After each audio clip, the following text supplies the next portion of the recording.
আমাদের অভাব অনটন কাটে না। অভাব অনটন মহামারী ধারণ করেছে।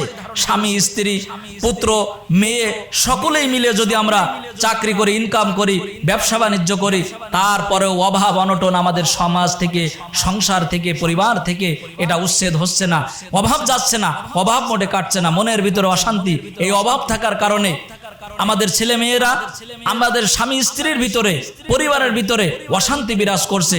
অভাব থাকার কারণে আমাদের সমাজের ভিতরে বিশৃঙ্খলা সৃষ্টি হচ্ছে। অভাব থাকার কারণে সন্ত্রাস বেড়ে যাচ্ছে। অভাব থাকার কারণে রাষ্ট্রে গণহারে মানুষ জুলুমের শিকার হচ্ছে।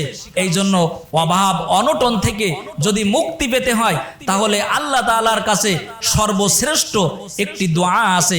সেই দোয়াটি সবচেয়ে সুন্দরভাবে আপনাদের সামনে উপস্থাপন করব, আপনারা মুখস্থ করার চেষ্টা করবেন।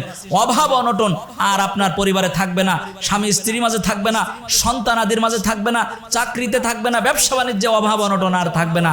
আপনার আল্লাহ রাব্বুল আলামিনের নিয়ামত দিয়ে ভরপুর করে দিবেন। আপনার পরিবার, আপনার সমাজ নিয়ামতে ভরপুর হয়ে যাবে।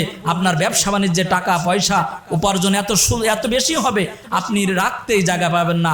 এই জন্য অভাব অনটন থেকে যদি বাঁচতে হয়, তাহলে এই দোয়াটি আপনারা পাঠ করবেন। সেই দোয়াটি হলো আল্লাহুম্মা ইন্নী আসআলুকাল হুদা ওয়াত তুকা ওয়াল আফাফা ওয়াল গিনা। এই হাদিসটির মাধ্যমে এটা প্রমাণিত সহিহ শুদ্ধ একটি দোয়া। আল্লাহুম্মা ইন্নী আসআলুকাল হুদা ওয়াত তুকা ওয়াল আফাফা ওয়াল গিনা।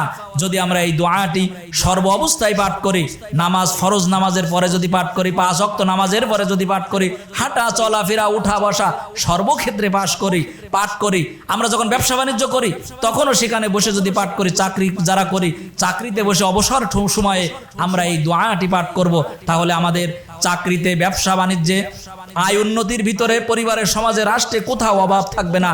আমি দোয়াটি আবার বলছি, আল্লাহুম্মা ইন্নী আসআলুকাল হুদা ওয়াত তুকা ওয়াল আফাফা ওয়াল গিনা।